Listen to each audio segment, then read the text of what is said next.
If you can dream it, we can plan it. Oh, where do you want it? Go, just let me know. Magic moments, far off oceans. We're chasing sunsets, chasing hope. Pack your bags, we'll handle the rest. With dreams and destinations, we're chasing the best. Your imagination, our inspiration. We'll take you coast to coast, no hesitation. Let dreams and destinations.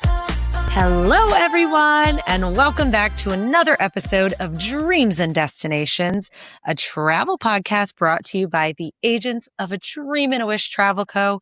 I'm your host, the ever-wandering travel whiz Liz, and I'm joined, as always, by the lavishly luscious, perfectly purple figment friend, Duchess of Disney. I'm so bad at this. I try every time. I can't. It's just, I can't. You know, I try. We love the Duchess of alliteration. Disney, aka Ashlyn. I need to write down alliteration. Hey, chat, give me some alliterations for how awesome my co-host is. How you doing, Ash? I'm good. How are you? I'm feeling much better than last week. Yeah, you sound less sultry, which, I mean, I do love the salt. I did have bronchitis though. So Danny called it. Danny did call it. She said, "Girl, you have bronchitis." She WebMD'd you.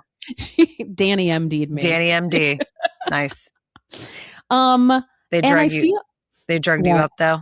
Oh yeah. Yeah. I finally cracked and I went to urgent care. You are correct. I'm like the most stubborn person. I never want to go to the doctor.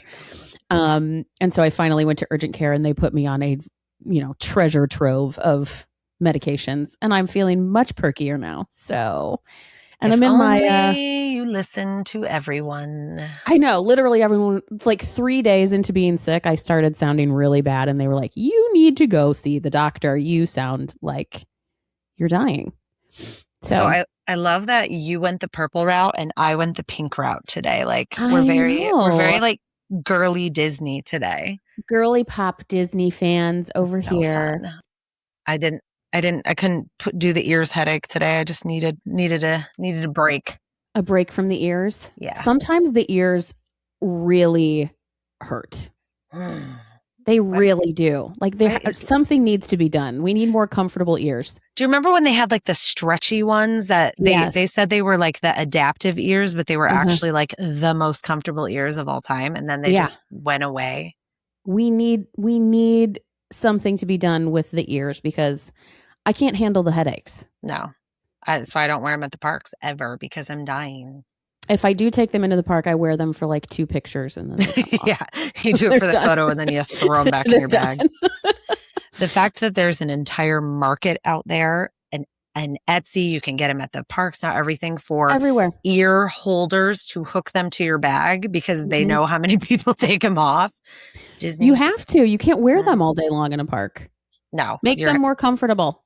Please. Well, and I want to see somebody, this is for you Etsy designers out there. I want to see some ears that also have like a cutaway or something where you can put your sunglasses on without like dealing with like, I don't know if it's like a like insert that goes through or like something. There's got to be a creative ear maker out there that to figure it out. Somehow figure this out. So yeah, because wearing your ears and sunglasses at the same time always presents a challenge. Yeah. So then again, you have to choose, and I'm always choosing sunnies over ears. So okay, and I have 2 things that we need to touch base on really quick before we dive into today's topic. Okay. 1 is scooters, and 2 is D23, and 3 is Epic Universe because I got things. Okay. All right, really quick. Did you pay attention to all of the insane stuff that happened at D23 over the last week? I have tried to, and I've been going back now that I've been home and like trying to watch some of the footage. Yeah. First of all, the princess, oh my gosh, the princess like showcase of all of them singing. Unreal. I cried. Yeah. That was special and magical. And I cannot believe they got all those women together on one stage to all perform. Like, holy crap, that was amazing. That is truly the magic of Disney right there. That was, I'm always, okay. the skeptic in me is always kind of like meh about these announcements because Yeah. so many of them just never see the light of day, and they get us all excited for all these things. And then I it's know. like, we're just going to stop talking about it. And maybe they won't remember we said we'd fix the Yeti because we can't. So my friend Eric, who was on the show with us, we brought that up because we went to Epic with them this past weekend, and he was like, "Nah, they ain't gonna fix it." I was like, "No, they said they're going to." He's like, "Yeah, I know what they said. They're not gonna fix it." He's like, "They can't. I don't even know how they would even go about that. They're not gonna fix it." They may just like build an entirely new Yeti or something. I don't know. I don't know. Like, and for those of you who don't know, there's in Expedition Everest, there's a giant, I don't know, he's like 20 feet tall, right? It's this huge Yeti. And once upon a time, it was an audio animatronic, and it was pretty fearsome. It was pretty intense. It hasn't been working for over 20 years. It has been literally stuck. They call it Disco Yeti because it stuck like a disco dancer. And they said they're going to fix it. We'll see if that happens. And they also said that Spaceship Earth is getting a makeover, which they announced in like 2018. Do you remember that? Like, and that never happened. That, like you were saying, they just kind of like, it just kind of died out, and they're like maybe no one will notice. Shh, we won't say anything, and we'll just see what happens. I know.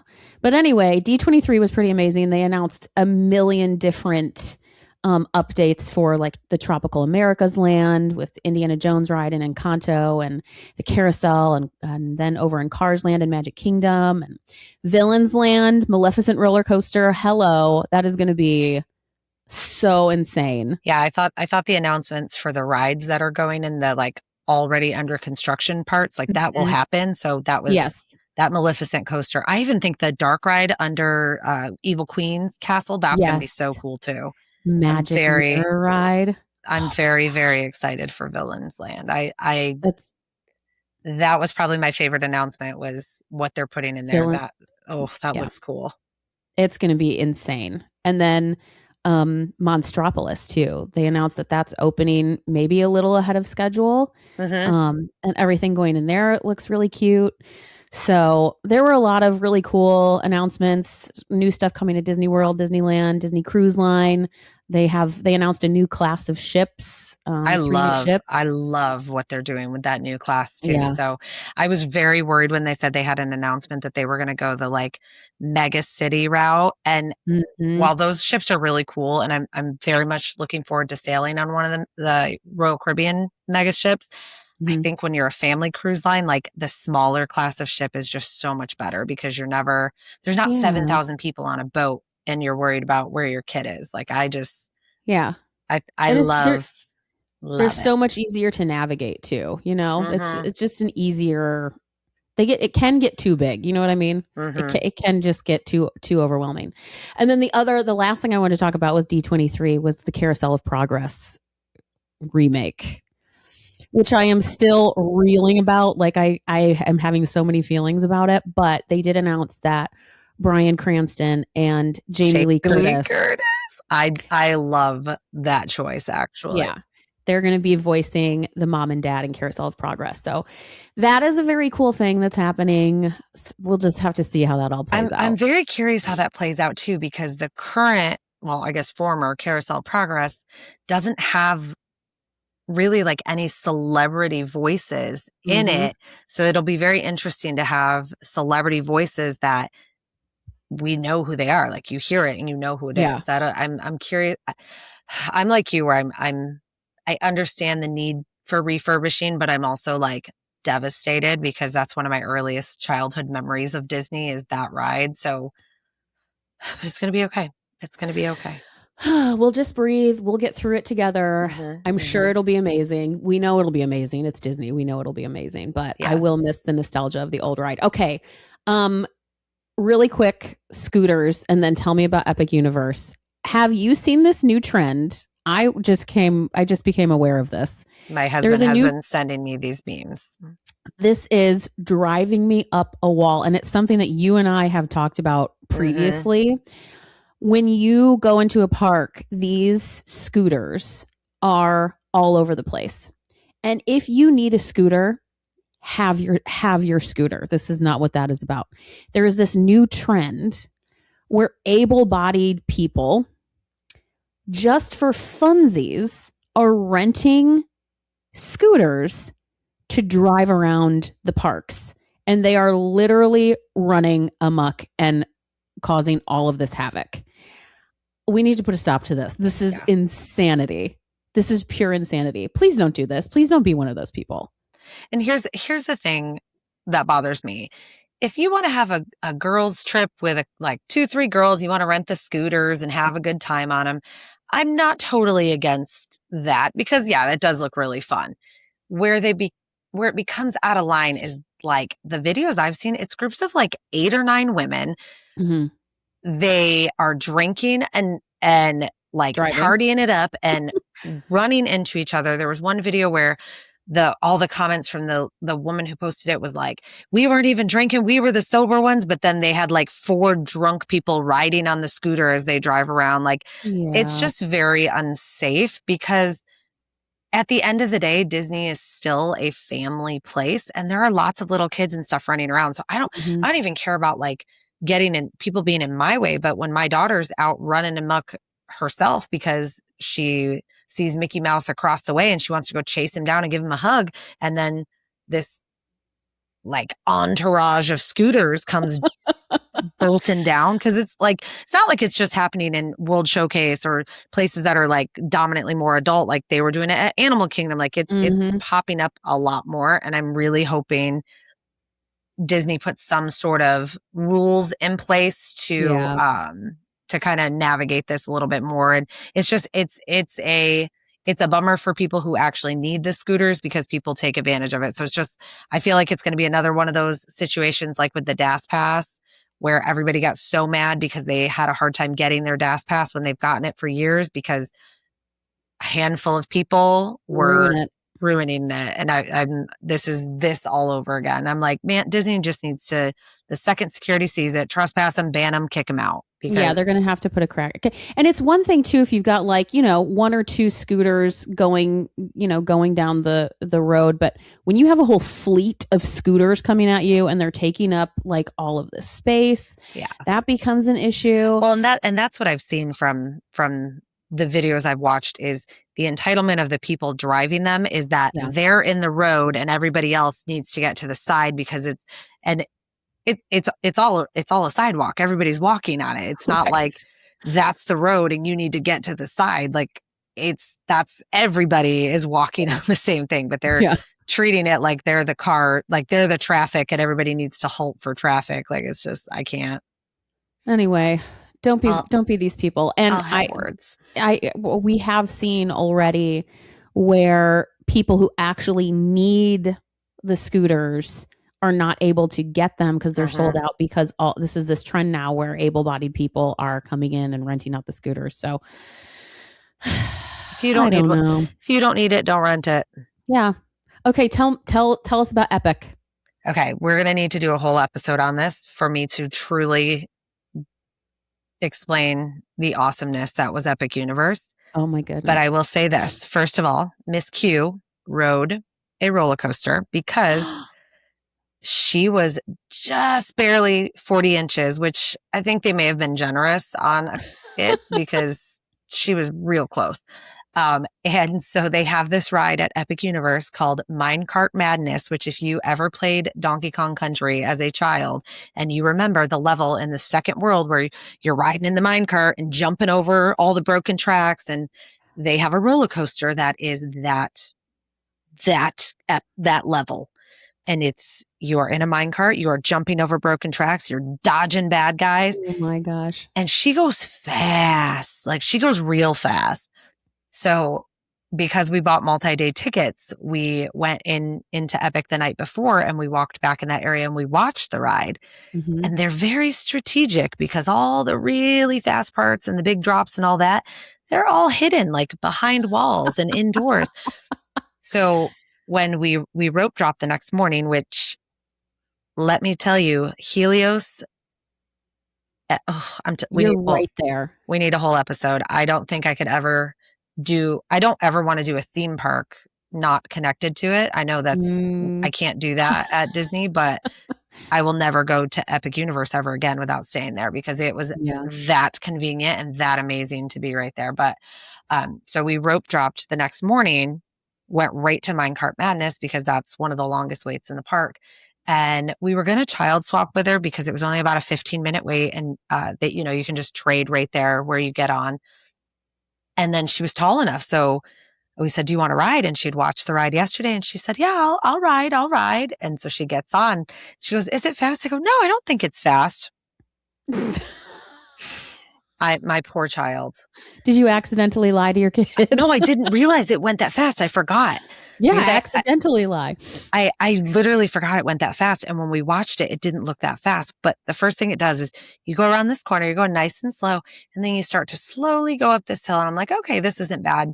And then like the coaster grabs you and yanks you up the hill super fast. And it's chaos from that point on. So Oh, how'd she do? she was good though. She was She screaming. did? She was screaming like you're supposed to on a roller coaster, but now she tells everybody it's like her since we've been home. I rode Donkey Kong. She's very proud of it. Get it, girl. I said, do you want to ride it again? She goes, oh no, too scary. But I took a like short video of her when the ride was starting. She's hands up all excited. And then I took a video of her right as we pulled into the station again. And she's like, oh. I'm like, she changed. That Just ride changed her. That ride changed her. But no, we had just a marvelous time. It was so convenient being able to just walk in and out. We got the multi-day tickets, so we didn't feel like we had to rush through the whole park. Like we were okay if we didn't do stuff one day and then we did it the next day. And I gotta say, since I've been there last year, they have added this. It's called the Celestial Good Nights, and it is their firework and fountain show. It's stunning. Dude, I saw some video that you posted and it looks insane. It is. So we didn't watch it from the park ever because you know my feelings of watching fireworks with crowds of people. I don't like it. When you can do it from the safety and fewer crowds from a resort. So why not? The bummer is of Helios. Helios has that beautiful look into the park, which we got upgraded because I didn't book a park view and they upgraded us when we checked into a park view. So when you're on the park view side, all you can see is the fountain show and the lights, which is amazing because it syncs with every single light in the park. Like the street lights that just illuminate the walkways, the lighting along like the restaurants and ride, things like that. It is all synchronized to the music and everything, to the fountains. It all moves at once, which is incredible. And I mean, it's a technical feat. It's very cool.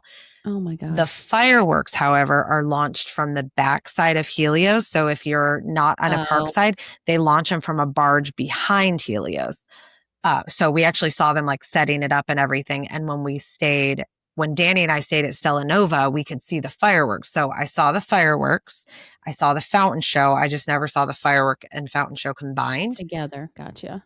But both of them were beautiful. And they're like, your move, Disney. That is exactly what this is. And I find it comical because everything in that park is like your move, Disney. Like their animatronics on the Monsters Unchained is like, you guys do animatronics? Check out this free walking animatronic that is not connected to a wall. Well, I have a feeling that like Disney's Villains Land is sort of like an answer to that. So we'll see how insane they get. But I love it because they're both pushing each other. Yeah. I mean, even in the Universal, like they send out the survey just like Disney does, and it's like it's like rides and attractions. Who do you prefer? It literally says that Universal or Disney, and you have to pick Who's one. Better. It goes through like 10 things, and it asks you to pick Universal or Disney. And I will say, I picked Universal for a few of them. Wow. I mean, they really have stepped up their game in the last decade or so. They're doing it. My skeptical theme park husband was blown away. Really? Mm-hmm. Well, there you go. Blown away. You need to know. Listen, if Patrick said it's good, it's good. That must be good. It's good. He is a cynic of all proportions when it comes to theme parks. He'll go. He likes them, but I mean, he loved the rides. He loved the ambiance. He loved the food. He was digging it. Awesome. So speaking of ambiance and speaking of fun theming and all of those things, we actually have to get to the meat and potatoes of this podcast finally. Let's do it. So today we are going to talk about both of our absolute favorite reasons to visit Epcot, which y'all know is our favorite park. And no, it's not because we've just convinced ourselves that eating around the world is cultural enrichment. Although I stand by that. That's my culture right there. If you've ever heard somebody say, we're going to Food and Wine, or you have to see Flower and Garden, and thought to yourself, wait. Epcot has multiple festivals. Don't worry, you're not alone. Epcot doesn't just have one festival anymore. It has 4 incredible festivals spread throughout the year, and each one completely transforms the park into something different. Whether you're a foodie, a holiday fanatic, someone who loves gorgeous gardens, or you just appreciate a reason to snack your way around the world, which, we don't need a reason to do that. There's a festival with your name on it. So before we really get into each of the festivals, because we love to talk about food. We sure do. Can you tell us a little bit about what makes Festival Epcot different than Epcot Light or Diet Epcot? Diet Epcot. I'm like you. I think the festivals are some of my absolute favorite days to spend in Epcot. And there is literally almost always a festival happening. They are constantly changing things up, and they're constantly keeping them fresh and new. And there's just always so much happening within each festival. You cannot possibly experience all of it, right? So, Epcot on just a regular day on Epcot Light, Diet Epcot, it's already it's like someone threw the World's Fair and a theme park and this like international drinking and food tour into a blender and hit frappe. And the result is that you get this just really special, unique park. It's really a blast. Like you said, you and I absolutely love it. But during a festival, Disney they take Epcot and they're like, you know what this needs? This needs more food. Let's do more food. Let's do more booze. We need more merchandise. Let's throw in a couple scavenger hunts, and we need some more decorations, and we need more flowers, and we need more entertainment.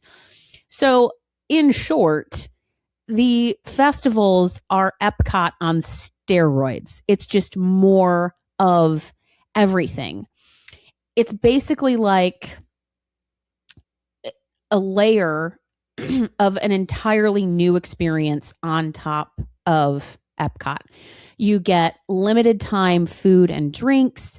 You're getting special entertainment. There is themed decor for each festival. There's exclusive merchandise for every festival and activities.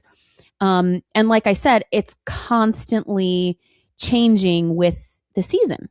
So every season and every year they're adding new things, right? So the Flower and Garden Festival you go to this year is going to be slightly different from next year because they're going to add new and different things that you haven't seen before. So you can theoretically visit Epcot several times throughout the year and have a completely different experience every time you visit because of the festivals. And I honestly, during a festival, I can go to Epcot and not even feel the need to step foot on a ride because there's so much going on with the festival itself. And it's enough to keep you fully entertained and totally busy. You can just do festival things and you're running around trying new foods and shopping for that exclusive merch and watching all of this incredible entertainment that's part of the festival. Each festival has its own concert series. There's just a whole host of things happening with the festivals. And then on top of that, of course, you're still getting all of the regular Epcot magic and all of that, what did you call it? Cultural enrichment. Cultural enrichment. That you're getting with all the different countries, both the pavilions and the pop-up festival booths. So, Epcot is really, it's already incredible, but then you put the festivals on top of that and you just get that extra layer of excitement and all of these new experiences as well. So that's basically the difference between Epcot or Light and Festival Epcot. So let's break down those 4 festivals. They each have something unique to offer. They're all amazing in their own way. Let's start, Liz, with Festival of the Arts. Tell us a little bit about it. So this is my personal favorite. I love a good farts. Festival of the Arts. It's the farts. I know, girl. You Farts got it. Festival. So this is a showcase of Disney artists primarily, and I don't mean just artists, not cartoonists or animators or anything like that for Disney, but these are people who create Disney inspired art. This could be paintings, it might be sculptures, it might be crafts. It's different types of Disney inspired work. So they will have set up, in addition to all the booths, which of course they need special food for all of this, but it's all this really cute, like, character stuff. I should probably tell you when it is first. Let's start there. I love it. I told you I love farts. So you got right into it. Festival of the Arts starts right after the holidays wrap up. So it will usually start sometime in the first week of January, and it only runs for about 2 or 3 weeks. It's one of the shorter, it's only like 3. I think they made it longer now. Yeah, I think it's like 6 weeks now, isn't it?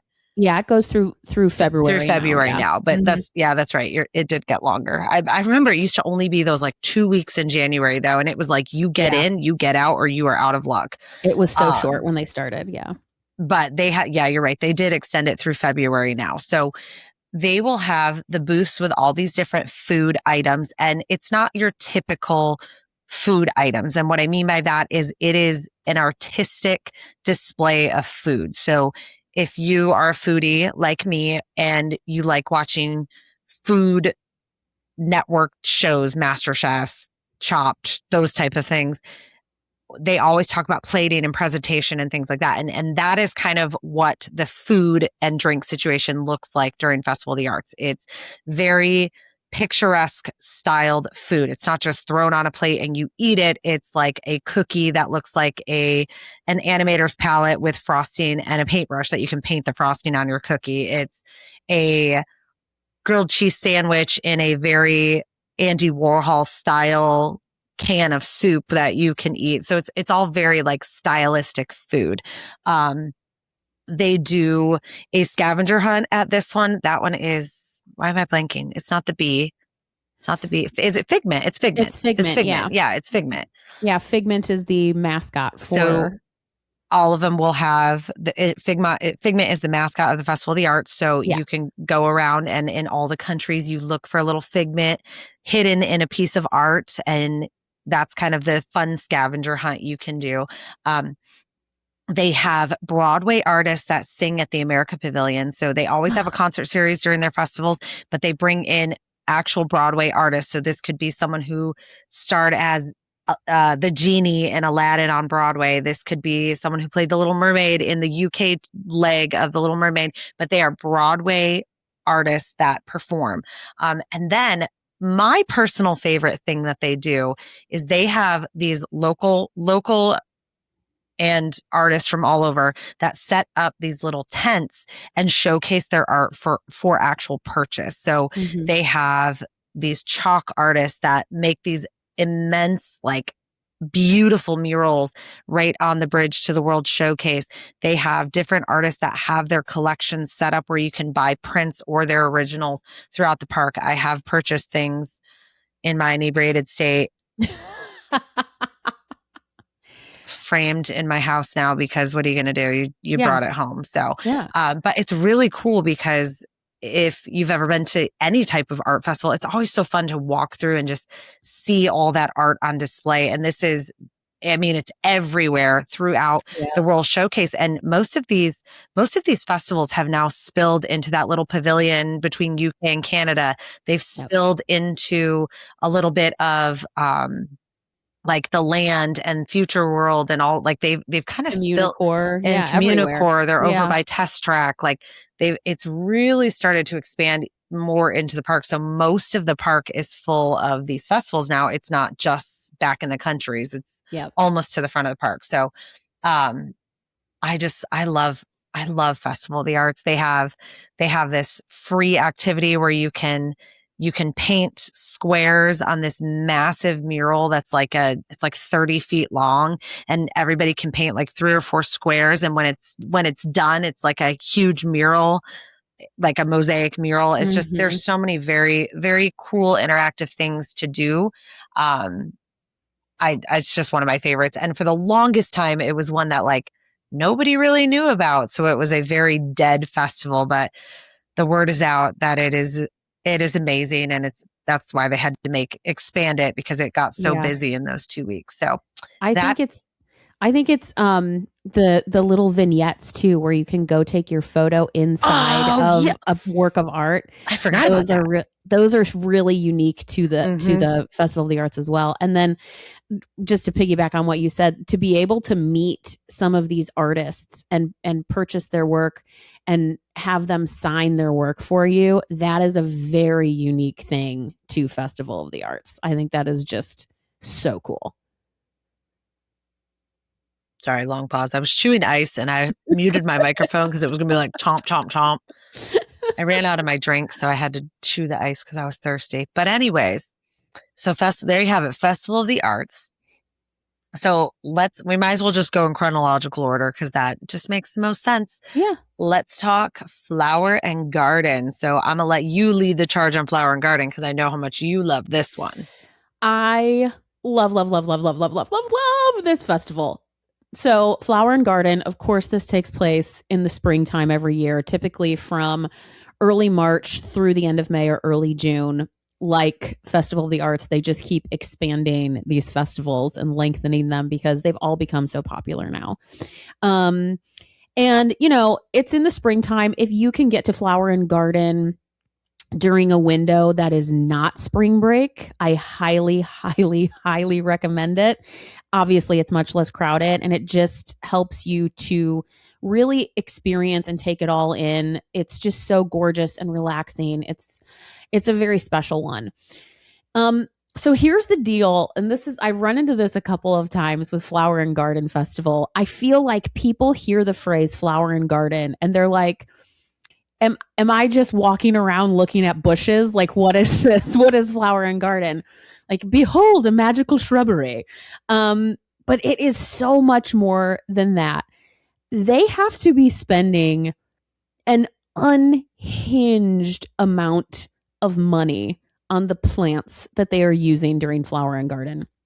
And I felt the need to look into this. There's a behind the attraction all about this on Disney Plus, and it's insane. So I'm going to be a total nerd for a minute. I did a little research. Yes, I love it. Just to kind of illustrate the massive undertaking that Flower and Garden is, and really keep in mind every single one of these festivals, there is a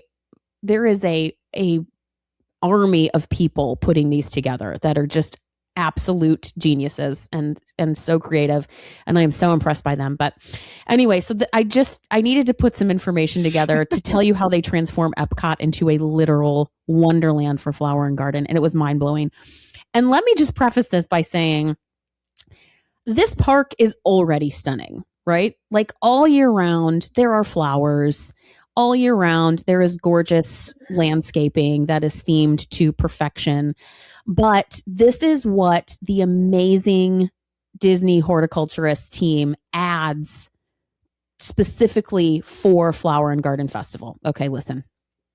First of all, there is a team of 400 cast members that install the festival landscapes and exhibits. 400 people have to come together to install this. And then after it's installed, they have a team of 100 horticulturists who stay on to tend to all of the gardens and maintain them throughout the festival. And very often throughout the festival, because it runs for so long, they're having to go in and replant things. So this is just like a constant maintenance of all of these gardens with all of these professionals. And they're amazing. It's insane. And to add on to that, the undertaking of that in Florida is like none other, because I can't keep flowers alive in Florida because it gets so hot. Yeah. And keep in mind that when they're doing all of these installs, 99% of it is happening in the middle of the night while everybody is sleeping and the park is closed, which just adds another layer of just like, these people are they're just incredible. They're so good at what they do. So they're installing a lot of stuff. They are installing 500,000 500,000 individual plants, trees, and shrubs. I can't even wrap my brain around that. That's a forest. That is a full forest. And they're using 60 different species of trees alone. So it's not like they just have like one plant that they're doing over and over again. It's just all of these different species of plants and trees and shrubs. And then you talk about flowers. There are approximately, are you ready for this? This number blew my mind. I'm happy you're sitting down because this is an insane number. Approximately 30 million individual blooms during Flower and Garden. I believe it though. Because it's insane. It's so beautiful. Gorgeous. It's ridiculous. I can't even explain to the people listening who have not been there the sea of color and just like how vibrant it is and like visually stimulating, and the smell is great. It is utterly stunning. So all of these shrubs and plants and trees and flowers, they're all being planted into 31 different gardens and floral displays. And I think this is one thing that they do really, really well. Each garden or floral area is themed differently to where it's located. They have the tea garden, over in the UK pavilion. Oh, Liz is showing us. I'm trying to find it. There, can you see it? Utterly stunning. It's just literally, there's Q. Look at that baby girl. She's so sweet. It's just, I mean, like Liz just showed us all, it is so beautiful. So pretty. And they've got all of these different gardens. They've got the floating gardens in the middle of the lake. And they've got, I think one of the biggest crowd favorites is the butterfly garden, which is, it's this giant tent. And of course they have all of the, the pollinating flowers in there, and they just have hundreds of butterflies in there, just floating around, and you can go, and it's very relaxing. They usually have some water features in there, and sometimes they'll do topiaries in there. I see the Tinkerbell topiary in there a lot, and little fairy houses. It's so whimsical, but they have all of these different gardens that are all themed differently. The Canada garden, they go all out with the Canada garden. It is stunning. Everything is beautiful. It's beautiful. But I think the most famous thing with Flower and Garden are the topiaries. Mm-hmm. The famous Flower and Garden topiaries. I think they're up to something like 70 topiaries now.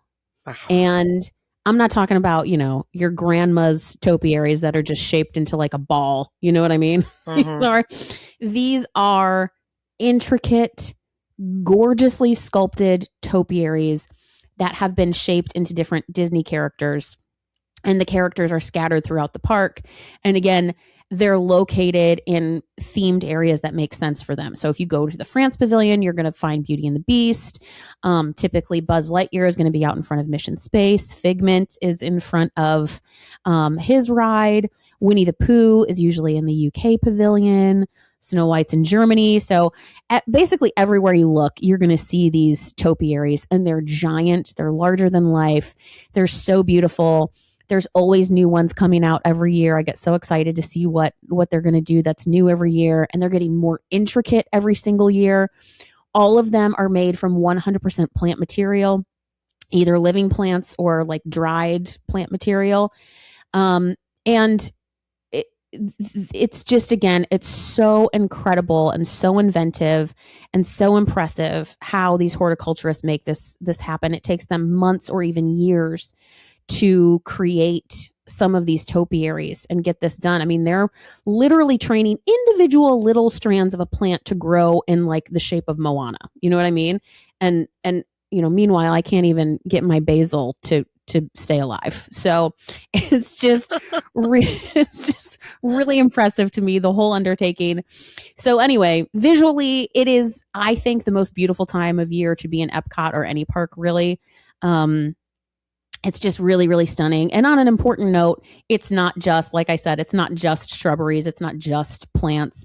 They also have the outdoor kitchens and the pop-up festival food booths. There were, I think, let me rewind that. I got so excited. Okay, we're back. Okay. I think they had something like 20 pop-up festival booths this year at Flower and Garden. And then they have the Garden Rocks series where they'll have bands like 98 Degrees come in, or Simple Plan, the Commodores. Or the Beach Boys with Uncle Jesse. Or the Beach Boys, yeah. About shut down Epcot last year. Yeah. And that's the thing, too, is that it's not just like washed up musicians that you don't want to hear. Like, there's some legit musicians that come and do the Garden Rock series. Really, any concert series that Epcot does, there's legit people that come perform. And then they have the Garden Rocks dining package where you can book a meal at a restaurant in Epcot.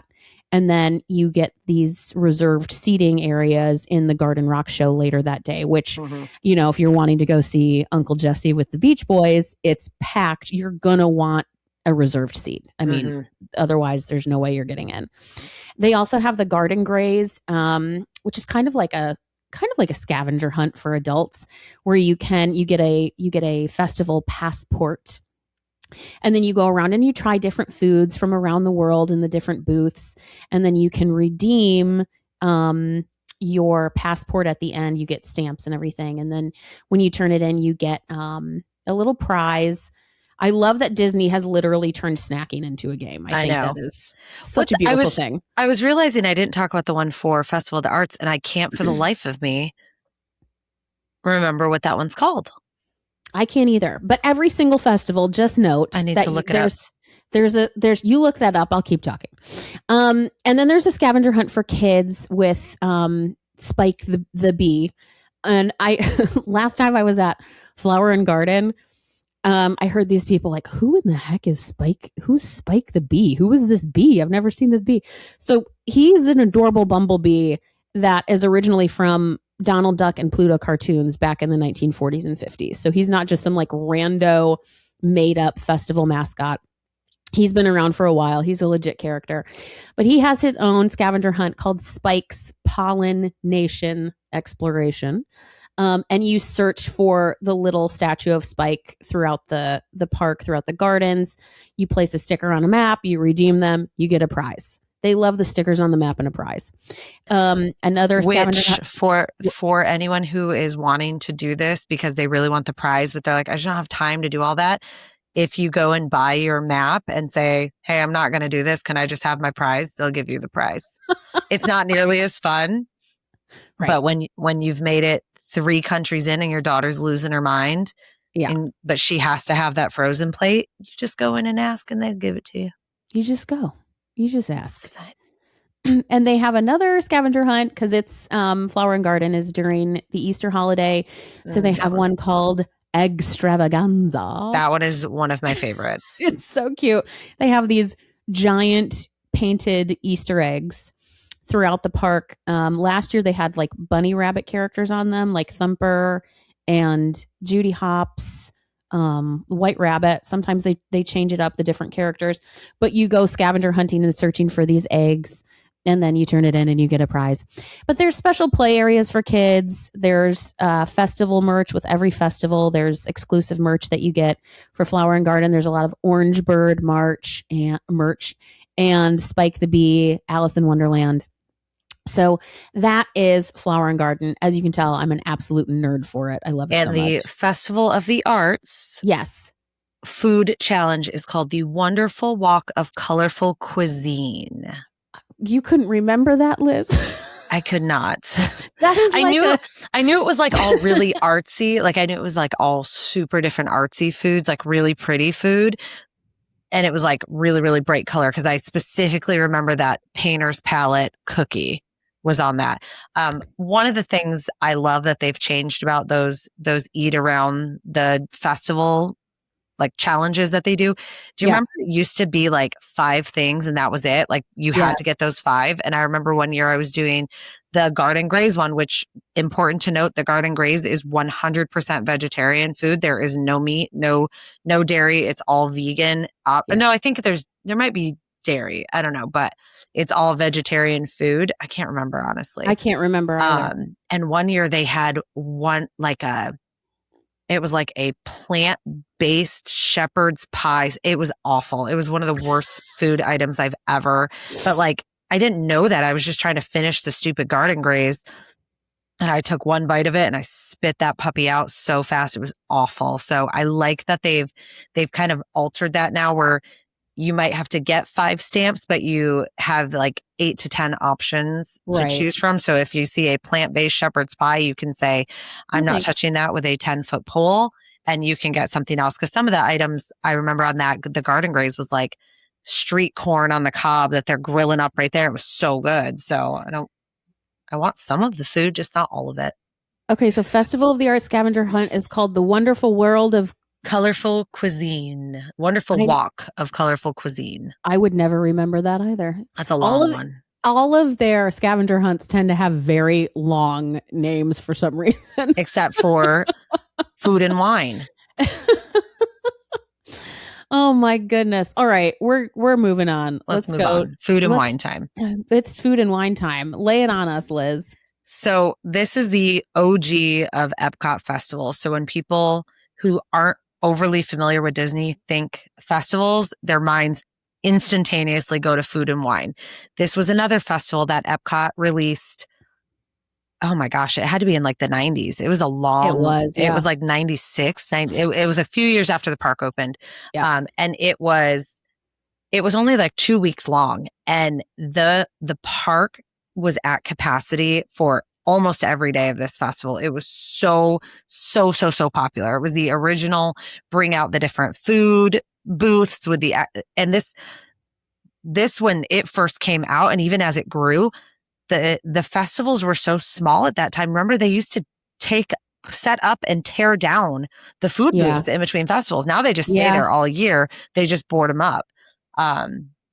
But this was the original like eat and drink around the world. And the reason it was a little bit different than Diet Epcot was because it was the first time that Epcot really introduced like the small portion food. So the beautiful thing about these festival booths where you can get your food and drink is you don't have to order like a 16-ounce beer or a full pour of wine. They're all smaller portions. And with that, they're actually priced as their smaller portions.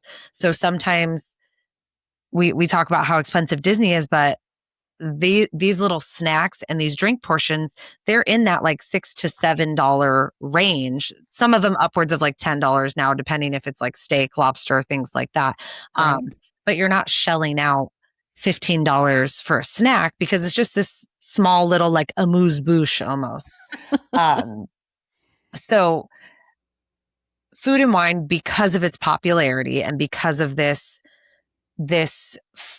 activity of people eating and drinking around the world, has become so immensely popular. This festival actually runs from like, I think there was one year it started in July and I was like, that's ridiculous. And they have kind of like reverted back to their ways. So now it starts end of August, beginning of September, and it runs all the way through just before Thanksgiving is when it wraps up. It's like the second week of November. Yeah. I think one year it was like almost 4 months long. And it was July, right after 4th of July through right before Thanksgiving. It was absurd. And it was great. Yeah. It made it so it wasn't so crazy busy during those times. But Mhm. this will be probably one of the highest attended festivals because it is the most well-known festival at Epcot. You got your country booths, like I said, you have your scavenger hunt. And in this one, you are looking for Remy around the park. He's hiding with different types of food and you have to find him and put your sticker on and get your little prize at the end. And then my personal favorite, this is the one redeeming quality of Food and Wine, is the Emile's Fromage Montage. It is a cheese walk. So the eat your way around the festival is cheese. And I love cheese so much. It's all these different kinds from different countries prepared in different ways. You got the flaming cheese and at the Greek booth, you've got that like melty, what is it called? The Ratcliffe cheese in Germany. It's just cheese. It's incredible. It's just cheese. I love cheese. So that is your eat your way around the world is with that. And they also have my favorite festival booth, Shimmering Sips is my favorite festival booth because it has a mimosa flight. It has 3 different kinds of mimosas. They've changed every year, but they had one year that was a passion fruit. It was passion fruit, mango, and guava. Girl. Mimosa. And I thought a pog mimosa was good. And then I had that. Girl. And then they also had one that was a key lime pie mimosa. There it is. Got it out. It's the stuff dreams are made of. So they only have the mimosa flights at the Food and Wine. So I will go just for my cheese walk and my mimosa flight. And this year I won't be, but every year I have also gone for the Eat to the Beat, which is what they call their series. Mhm. This one ends up being a lot more like rock style, I feel like, and definitely a lot of like millennials reliving their glory days at bands like Hoobastank and Bowling for Soup and Smash Mouth. It is a good time. And the coup de grace of all performances at Food and Wine Festival is none other than Hanson. That is the one that gets packed every year with all the nerdy Hansonites go to it. So I feel like, I don't know, maybe I just don't love it enough, but I feel like Food and Wine is kind of like the most simple of all the festivals where they don't really go try to do more than just serve good food and drinks. And that's kind of the shtick of that one. There's not a whole lot more. Typically, they have more food booths, more pop-ups than any other festival by a pretty large margin, like 10 extra.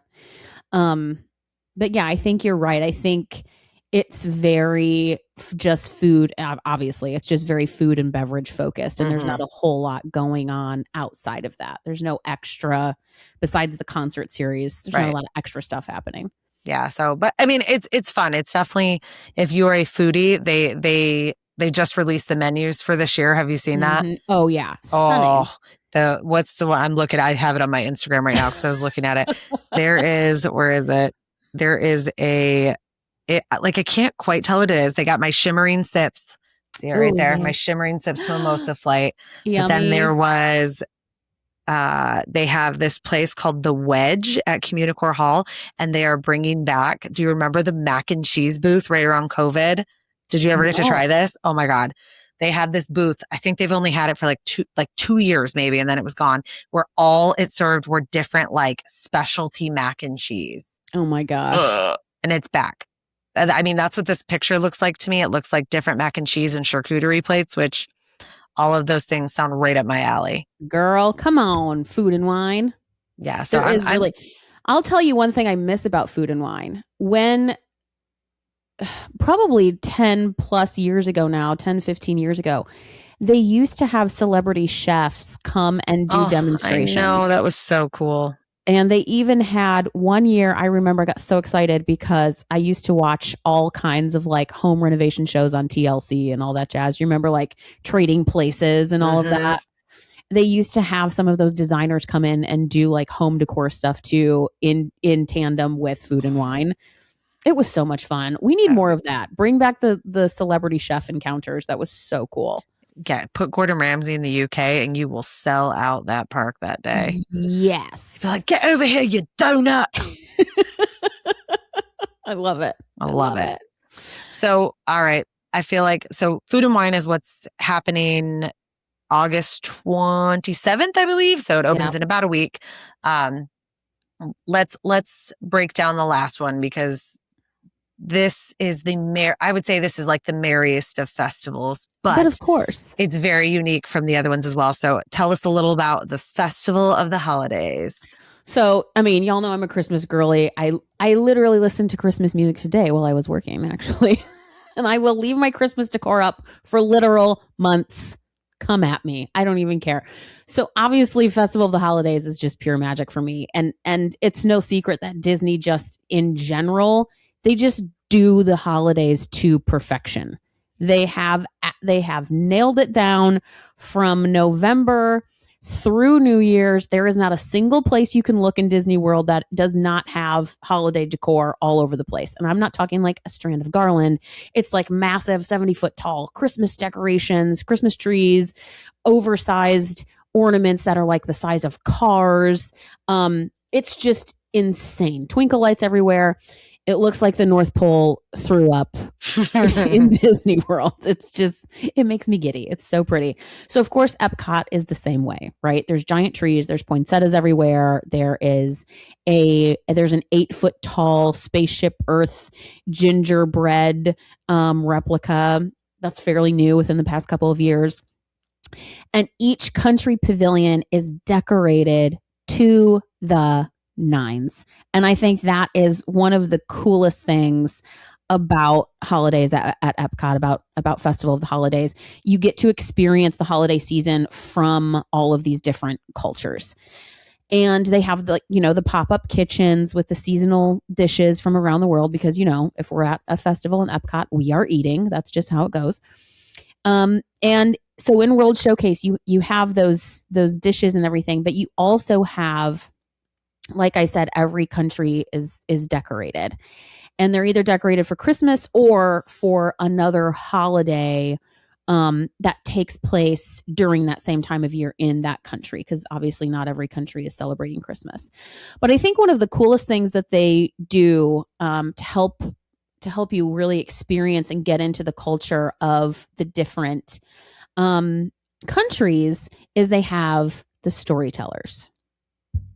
So if you go to the UK pavilion, for example, you can meet Father Christmas there. Because, of course, here we have Santa Claus. In the UK, they have Father Christmas. And he is decked out in his Father Christmas garb.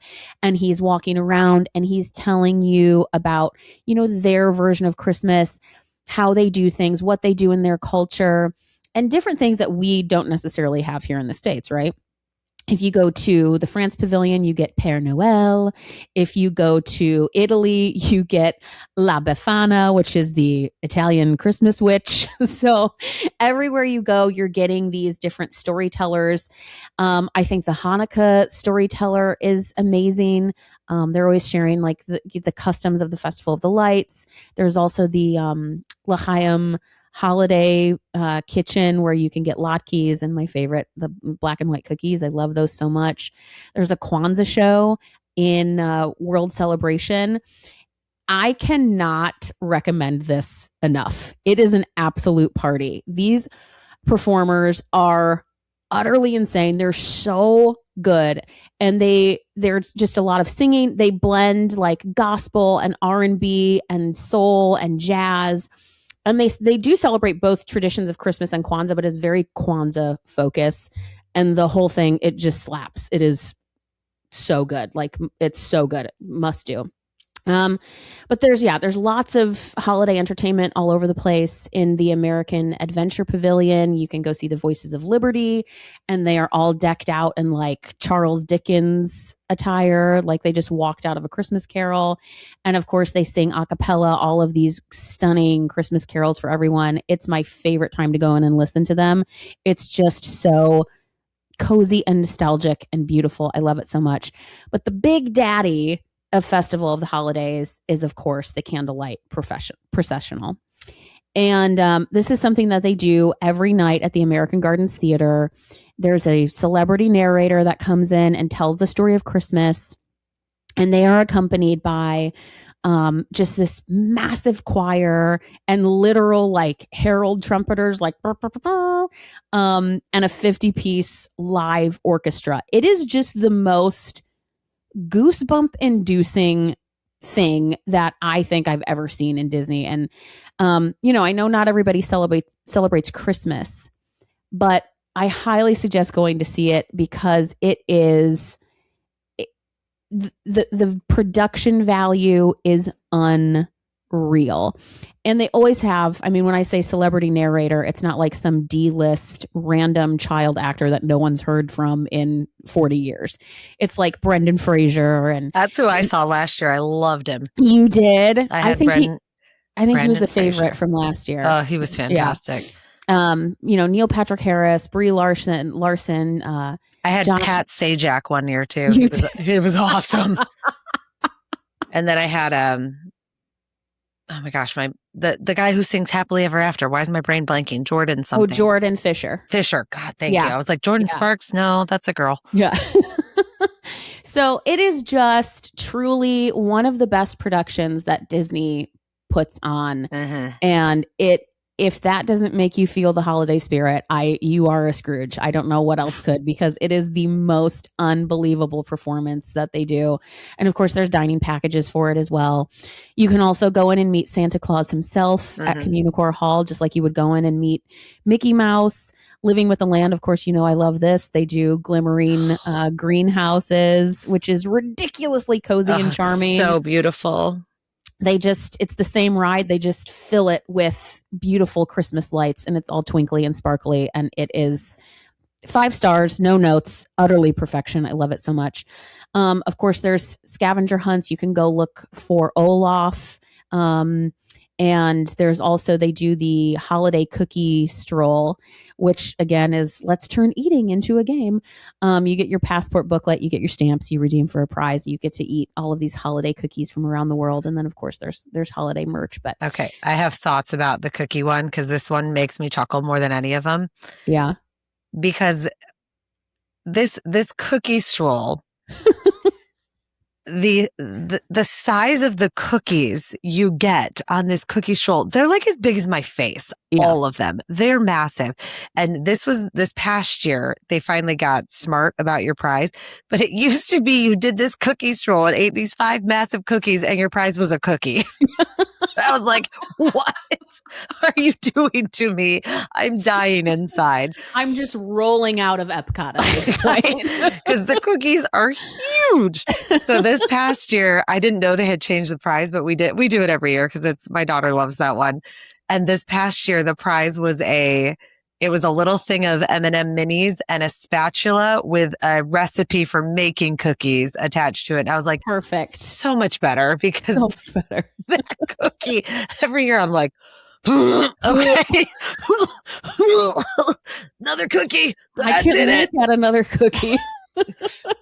That is my favorite one, though. I love it because the cookies are so cute. I love Christmas cookies. I know. It is a really, really special festival. And I think what makes it extra special is that it's just the most like emotional and nostalgic festival. And World Showcase is really perfectly designed for the holidays, right? So you're not just walking around looking at Christmas decorations. You are moving from country to country and hearing these stories about how people have celebrated for generations, Christmas, Hanukkah, Kwanzaa, and other cultural traditions. It's just, it's breathtaking, and it really tugs at the heartstrings, and you get all the yummy holiday cookies and holiday music to go along with it. So yes, you do. All right. So like we do with nearly every episode, we have to tell everyone our favorites here. So Liz, really quick, 1 through 4, 4 through 1, however you want to do it.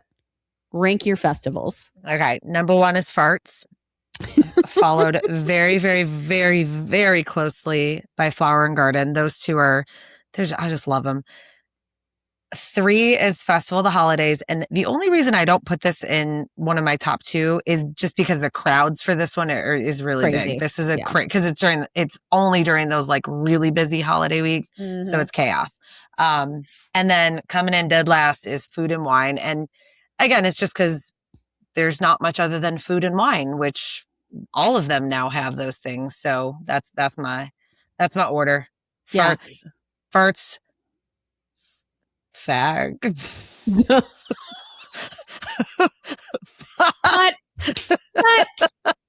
I was trying to be funny and give them all names, and then I realized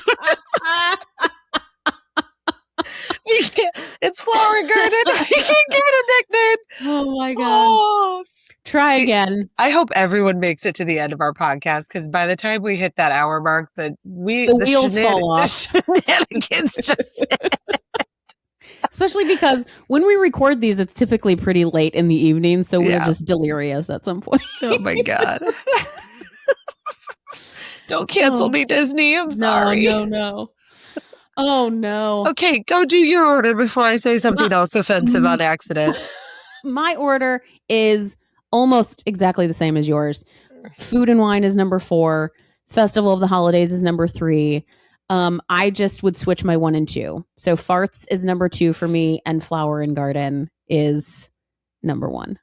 All right. And we did ask our agents. They put food and wine in number 3. They put Festival of the Holidays in number 2, and they had a tie for first place with Festival of the Arts and Flower and Garden. We asked our audience. They put Festival of the Holidays last, which was kind of surprising to me. And then they had Festival of the Arts in number 3. Okay. Food and wine in 2, and Flower and Garden in 1. That was kind of surprising. So anyway, if you average it out across both audience and agency survey, you get food and wine in 4, Festival of the Holidays in 3, Festival of the Arts in 2, and Flower and Garden in 1. So I approve. I approve.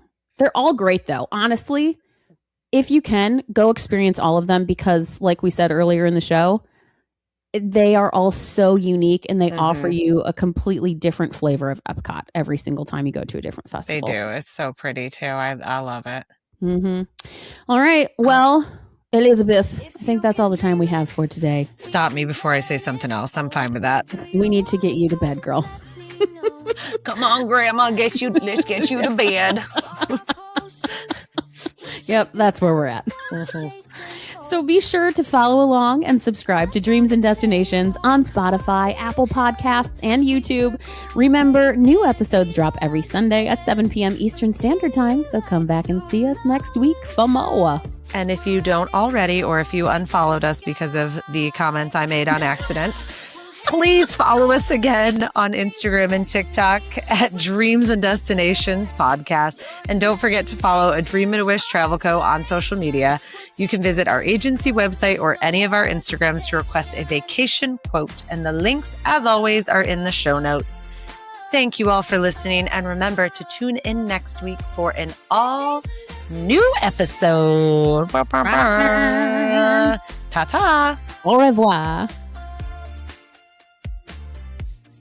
Passports, laughter, rats on dancing through airports. The journey goes on. Travel tips, whispers, secrets unfold. Every adventure, a story retold. Pack your bags, we'll handle the rest. With dreams and destinations, we're chasing the best. Your imagination, our inspiration, will take you coast to coast. No hesitation. From Paris lights to Tokyo nights, we'll find the magic in every fly. If you can dream it, we'll make it true. The world's wide open, just me and you.